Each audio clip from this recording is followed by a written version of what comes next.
இன்றைக்கி நம்ம பார்க்க போகிறது என்ன வீடியோனா 65 ரொம்ப சுவையான அப்படியே ஹோட்டல் டேஸ்ட்லேயே பார்க்க போகிறேங்க. வாங்க வீடியோக்குள்ளே போகலாம். இப்போ நம்ம சில்லி போடுறதுக்கு நான் வந்து சிக்கனை வந்து நல்லா அலசி எடுத்துட்டேங்க. இங்கே பாருங்கள், இந்த மாதிரி சைஸில் வெட்டி வாங்கிக்கோங்க. இந்த மாதிரி சைஸில் வெட்டி வாங்கினீங்கன்னா சில்லி சாப்பிட்றப்ப உங்களுக்கு நல்லாயிருக்கும். அதனால தான் இந்த மாதிரி சைஸ்க்கு எடுத்து வாங்கிக்கோங்க. இப்போ வந்து நம்ம சில்லி போட தேவையான மசாலாலாம் பார்த்துக்கலாங்க. இப்போ வந்து நான் வந்து தயிர் இது கூட சேர்க்கலைங்க. எல்லோரும் ஒரு 2 ஸ்பூன் தயிர் சேர்ப்பாங்க. நான் தயிர் சேர்க்கலைங்க. அதுக்கு பக்கத்தில் புளிப்புக்கு நான் கொஞ்சோண்டு எலுமிச்சம்பழம் சேர்த்துக்கிறேங்க.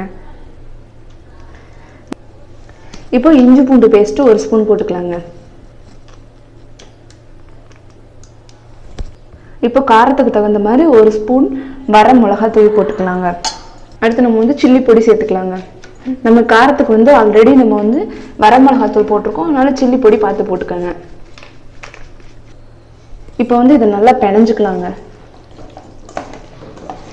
நல்லா மசாலா வந்து எல்லாத்துலேயும் சார்ந்து போகணுங்க. அதனால நல்லா கிண்டிக்கோங்க.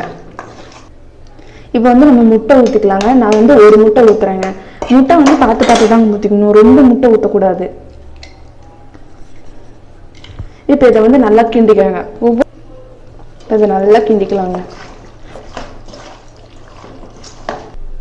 இப்போ வந்து இது நல்லா கிண்டியாச்சுன்னா இப்போ வந்து இதுக்கு தேவையான உப்பு போட்டுக்கோங்க. இப்போ நல்லா கிண்டிக்கலாங்க. இப்போ பாருங்க, எல்லாம் போட்டு ரெடி பண்ணியாச்சு. பாருங்க எவ்வளோ செவச்சவன்னு இருக்கு பாருங்க. இதுக்கு நம்ம எந்த கலர் பொடியுமே நம்ம கலக்கலைங்க. இப்போ வந்து நம்ம இதில் கார்ன்ஃப்ளவர் மாவு சேர்த்துக்கலாங்க. ஒரு சில பேர் வந்து 10 நிமிஷம் இது ஊற வைப்பாங்க. வேணும்னா உங்களுக்கு 10 நிமிஷம் ஊற வச்சு கூட இருந்தது பண்ணுங்க. நம்ம முட்டை ஆல்ரெடி சேர்த்துக்கிறதுனால ஒரு 10 நிமிஷம் நம்மளுக்கு ஊற வச்சுக்கலாம். நம்ம ஒரு 10 நிமிஷம் வச்சுக்கலாங்க. பாருங்க, 10 நிமிஷம் ஆயிடுச்சு. எந்த அளவுக்கு நல்லா எண்ணெய் திரண்டு வந்துச்சு பாருங்க. இப்போ வந்து கார்ன்ஃப்ளவர் மாவு நம்ம தேவையான அளவுக்கு சேர்த்துக்கலாங்க. ஒரு சில பேர் மைதா மாவு சேர்ப்பாங்க. நம்ம மைதா மாவு சேர்க்க தேவையில்லைங்க. நம்ம வீட்டுக்கு தேவையானது மைதா மாவு சேர்க்கக்கூடாதுங்க. நம்ம குழந்தைங்களுக்குலாம் சேராதுங்க.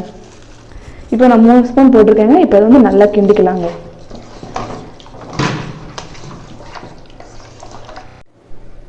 இப்போ வந்து மசாலா நல்லா ரெடி ஆயிடுச்சுங்க. இப்போ வந்து நம்ம எண்ணெயில் போட்டு நல்லா பொரிச்சு எடுத்துக்கலாம். நான் ஆல்ரெடி வந்து எண்ணெய் சூடு பண்ணி வச்சுருக்கேங்க. இப்போ வந்து உள்ளே ஒவ்வொரு பீஸாக சேர்த்துக்கலாங்க.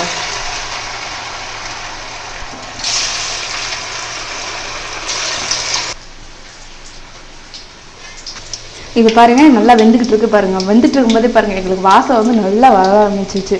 இப்போ இது வந்து ஒரு பரட்டி விட்டுறலாங்க. பாருங்கள் எந்த அளவுக்கு இருக்குது பாருங்கள். இது வந்து ஃபுல் அண்ட் ஃபுல் கறி வாங்க. மசாலா வந்து கொஞ்சம் கூட நிற்காதுங்க. வந்து நம்ம வந்து கடையில் சாப்பிட்றது வந்து மசாலா தாங்க அதில் அதிகமாக இருக்கும். அதனால தான் நம்மளுக்கு வந்து சேராமல் போகுது. இப்போ இந்த அளவுக்கு நீங்கள் சாப்பிட்டீங்கன்னா, இந்த அளவுக்கு வந்து நம்ம ரெடி பண்ணோம்னா மசாலா அதிகம் இல்லாமையும் கறி வந்து நல்லா இருக்குங்க. எண்ணெயும் நம்ம ஃப்ரெஷ்ஷான எண்ணெய் தாங்க யூஸ் பண்ணியிருக்கோம். பாருங்கள், நல்லா வெந்துச்சுங்க. இப்போ நம்ம வந்து இதை எடுத்துடலாங்க. பாருங்கள் எவ்வளோ சூப்பராக ரெடி ஆகிடுச்சு பாருங்கள். பாருங்க எந்த அளவுக்கு எவ்வளோ சூப்பராக வந்திருக்கு பாருங்க. எனக்கு அப்படியே நான் சாப்பிட்டுக்கிட்டே இருக்கேங்க. அவ்வளோ சூப்பராக இருக்குது. ரொம்ப கிறிஸ்பியாக இருக்குங்க. மொறுன்னு இருக்குங்க. நம்மளோட சில்லி பிடிச்சிருந்தா நம்ம சேனலை சப்ஸ்கிரைப் பண்ணுங்கள். மறக்காமல் பெல் ஐக்கானை கிளிக் பண்ணுங்க. நம்ம சேனலை ஃபாலோ பண்ணிகிட்டே இருங்க. தேங்க்யூ ஃபார் வாட்சிங்.